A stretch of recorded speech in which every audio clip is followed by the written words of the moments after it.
O Cadastro Geral de Empregados e Desempregados do Ministério do Trabalho registrou em abril deste ano 1.260.000 trabalhadores contratados. No mesmo mês, foram demitidas pouco mais de 1.300.000 pessoas. Desde 2011, as regras para o pagamento do aviso prévio nas demissões mudaram. A Lei 12.506 alterou o artigo 487 da Consolidação das Leis do Trabalho e instituiu o acréscimo de 3 dias na contagem do aviso prévio para cada ano trabalhado pelo empregado. Essa regra vale tanto para os pedidos de demissão quanto para as dispensas sem justa causa.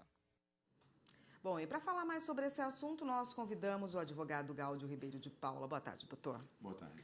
Bom, muita gente já sabe, já viveu essa situação de enfrentar um aviso prévio aí, né, no mercado de trabalho. Mas explica pra gente o que é o aviso prévio, a que ele se deve e quem tem esse direito. Muito bem. Antes de tudo, eu preciso dizer que, efetivamente, nós estamos diante de um assunto sumamente relevante, especialmente agora, em que a nossa economia não vai bem e há um número bastante grande, como foi visto, de dispensas em curso. O direito ao aviso prévio, na verdade, nasceu fora do direito do trabalho, do direito comercial, mas é hoje reconhecido como uma garantia fundamental, especialmente para o trabalhador. Mas eu preciso ter em conta que nós estamos diante de um direito que é assegurado tanto ao empregado quanto ao empregador. É um direito que está no texto constitucional, no artigo 7º, inciso 21 da Constituição, e que se destina a dar à parte contra a qual ele vai ser exercido uma prévia ciência de que o contrato de trabalho vai ser rompido, para que tanto o empregado quanto também o empregador possam se preparar para a ruptura do contrato. O empregado, porque vai, afinal, perder a sua principal fonte de subsistência, e o empregador, porque vai deixar de contar com aquela força de trabalho. Quer dizer, quem tem direito quando o funcionário é demitido, sem justa causa para a empresa, ele tem direito a esse aviso prévio, e também quando ele pede demissão, porventura, para ir para um outro trabalho, ele também tem que dar o aviso prévio para a empresa, é isso? Exatamente. Do ponto de vista do empregado, ele tem direito quando ele é dispensado sem justa causa, assim como também quando ele tem a iniciativa de romper o contrato, chamada rescisão indireta, em razão de uma falta que o empregador comete. Aí também vai ter direito ao aviso prévio, um período mínimo de 30 dias. Já o empregador vai ter direito ao aviso prévio sempre que a iniciativa de romper o contrato for do empregado, quando ele pedir demissão, como se costuma dizer tecnicamente. Então, o empregador terá direito ao aviso prévio nessas circunstâncias. Houve alguma mudança na contagem de tempo? Como ficou? Então, houve uma mudança fundamental, muito importante, uma dívida histórica que o legislador infraconstitucional tinha há bastante tempo, o Congresso Nacional, uma mora injustificável, durante vários anos, deixou de regulamentar uma previsão que estava no artigo 7º, 21 da Constituição, que é o aviso prévio proporcional ao tempo de serviço. Essa regulação se deu no contexto de um julgamento de alguns mandados de injunção pelo Supremo, 943 é um deles. E o legislador se apressou a promover essa mudança e regulamentar o aviso prévio proporcional ao tempo de serviço. De que modo isso se deu? Por meio de uma lei, a Lei 12.506, que infelizmente foi fruto de uma construção muito apressada e acabou não conseguindo, vamos dizer assim, dar uma resposta satisfatória a alguns aspectos. E não promoveu sequer a alteração propriamente, pelo menos explícita, do texto da CLT. Mas instituiu algumas regras que são fundamentais. A primeira regra é de que o trabalhador passou a ter direito a um período adicional de 3 dias de aviso prévio para cada ano de serviço prestado pela empresa, para a mesma empresa, até completar um período de 60 dias de aviso prévio. Esses 60 dias de aviso prévio proporcional se somam aos 30 a que ele já faria jus em razão do texto anterior, que está no artigo 487 da CLT e também na Constituição. Então, em resumo, o que mudou foi a necessidade de se assegurar ao trabalhador um período de 3 dias a mais para cada ano de serviço prestado ao mesmo empregador. Vamos dar um exemplo prático. Por exemplo, se a pessoa tiver trabalhado 1 ano e meio numa empresa, qual é o tempo do aviso prévio dela? Então, a lei não é muito clara nesse aspecto, por isso foi necessário interpretar.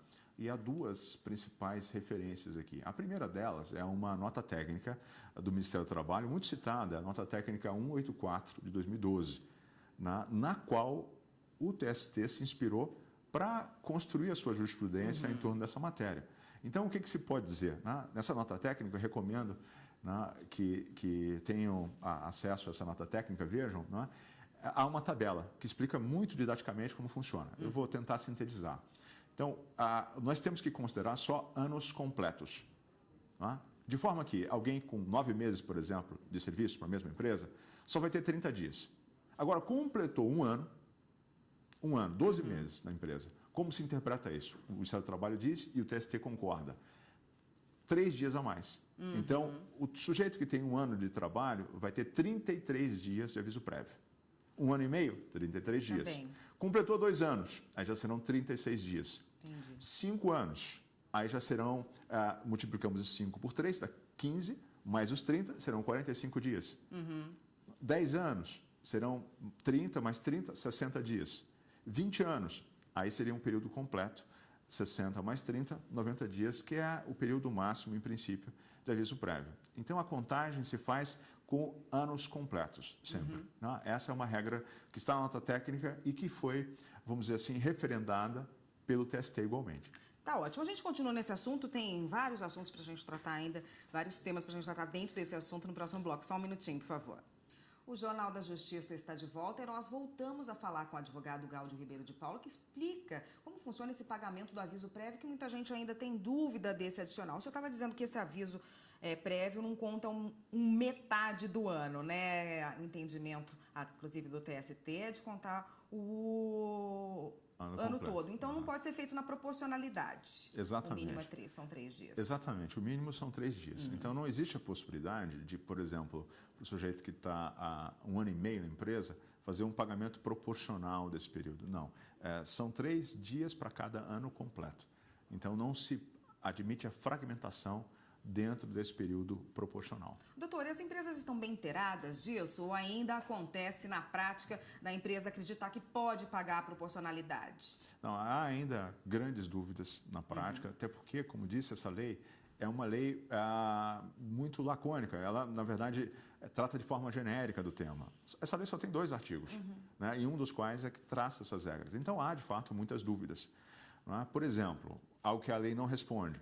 Se o aviso prévio é só um direito para o trabalhador ou se também seria para o empregador um direito em relação a esse período proporcional. E como é que se tem respondido a isso? Com base em um princípio geral de trabalho, que é o princípio do indúbio pro operário, na dúvida, temos que interpretar da forma mais benéfica para o trabalhador, o que se concluiu na nota técnica e na jurisprudência do TST é que esse período proporcional é um direito só para o trabalhador. O que isso significa? O período de 30 dias é, vamos chamar assim, uma garantia bilateral. Ambas as partes têm direito, empregado e empregador. Agora, o período proporcional só vai ter direito o trabalhador. De que forma? Se o trabalhador é dispensado com 20 anos de casa, a empresa é obrigada a conceder um aviso prévio de 90 dias, seja trabalhado, seja indenizado. Agora, se por outro lado é o empregado que tem iniciativa, se é o empregado que pede demissão, aí não. Aí ele não é obrigado a dar os 90 dias para o empregador, estando há 20 anos. Continua valendo o quê? Os 30 dias. Ele só precisa dar 30 dias. Essa foi a conclusão a que chegou tanto a jurisprudência do TST, hoje já consolidada, quanto o Ministério do Trabalho na nota técnica 184. Então, há 10 anos, por exemplo, para ficar bem claro, se um funcionário tem 10 anos de casa, quanto tempo a empresa tem que conceder de aviso prévio para ele? Então, aí nós vamos multiplicar 10 por 3, né? Chegaremos a 30, e somar aos 30 do período fixo. Tá? É bom lembrar que na CLT há um período de aviso prévio inferior, mas não deve ser computado. O mínimo são 30 dias. Tá? O 487 fala um período inferior, mas o mínimo são 30 dias. Então, ele vai pegar 30 dias do proporcional, 3 vezes 10 anos, mais os 30 dias do período fixo, vamos chamar assim. Então, o total vai ser de 60 dias, se ele for dispensado sem justa causa. E a empresa pode dispensá-lo do cumprimento do aviso prévio? Pode, e há em vários instrumentos coletivos, acordos e convenções coletivas, essa previsão de que quando o empregador tem iniciativa de romper o contrato, ele pode dispensar o empregado desse período proporcional. O que se discute é se efetivamente o trabalhador teria a obrigação de cumprir essa totalidade, trabalhando. Né? Ou se isso seria só uma indenização. Isso não está ainda inteiramente decidido, né, pela Justiça do Trabalho, e o que eu sempre costumo recomendar é que os trabalhadores, por meio dos seus sindicatos, construam uma solução negociada nos instrumentos coletivos, acordos e convenções. E se o empregado não quiser cumprir o aviso prévio, como é que fica? Se o empregado não quiser cumprir o aviso prévio, né, aí, tendo sido a iniciativa do empregado, ele sofre um desconto. Então, vamos lá, são duas situações diferentes. Quando o empregado pede as contas, se ele pede demissão, ele é obrigado a cumprir um aviso prévio. De quanto tempo? 30 dias. Aí o período proporcional, esse não é considerado. Então, ele vai cumprir só 30 dias. Não cumprindo esses 30 dias, ele vai sofrer um desconto. Que é de quanto? O equivalente a esses dias, ou seja, vai equivaler a uma remuneração mensal, a um salário mensal que ele tenha. Não é? É isso que vai ser descontado dele. Agora, se a iniciativa for do empregador, aí ele pode exigir o cumprimento do aviso prévio. É uma faculdade para o empregador isentar o trabalhador desse cumprimento do aviso prévio. Né? Agora, quanto ao período proporcional, como disse, isso quanto ao obrigatório de 30 dias. Quanto ao período proporcional, existe ainda alguma dúvida, mas a posição que me parece mais razoável seria dizer que o empregador tem o direito de exigir todo esse tempo. Ele não seria obrigado a isentar o trabalhador do período proporcional. Para a gente encerrar a nossa conversa, doutor, uma demissão pode ser anulada no cumprimento desse aviso prévio? No cumprimento do aviso prévio podem ocorrer duas possibilidades. A primeira, a parte que teve iniciativa desistir. Desistir. Então, ela pode, eventualmente, vamos imaginar o empregado, ele pediu demissão, mas no curso do aviso prévio ele repensa. Ele pode fazer isso, claro, mas isso está condicionado, para que tenha validade, à concordância da outra parte. O empregador vai ter que concordar. Da mesma forma que, se o empregador tem a iniciativa de romper o contrato de trabalho, no curso do aviso prévio, ele pode se arrepender e dizer, não, vamos continuar essa relação de emprego. Neste caso, o empregado é que vai ter que concordar. Essa é a primeira possibilidade, de haver uma desistência. A segunda é de haver o cometimento de uma falta no curso do aviso prévio. A empresa dispensa o empregado, sem justa causa, e no curso do aviso prévio ele comete falta. O que vai acontecer? Ele vai perder o restante dos dias do aviso prévio, se o empregado, no curso do aviso prévio, comete uma falta, justa causa. Se, por outro lado, a iniciativa do empregado e quem comete a falta é o empregador, ele também vai perder o restante dos dias. E haverá a transformação daquilo que, no caso do empregado, seria dispensa sem justa causa, em dispensa por justa causa, e no caso do empregador, aquilo que seria o pedido de demissão em rescisão indireta, se for o caso. Tá ótimo, doutor. Obrigada pela participação. Eu conversei com o doutor Gáudio de Paula, que é advogado, especialista em direito do trabalho, e conversou com a gente a respeito do aviso prévio. Obrigada pela participação.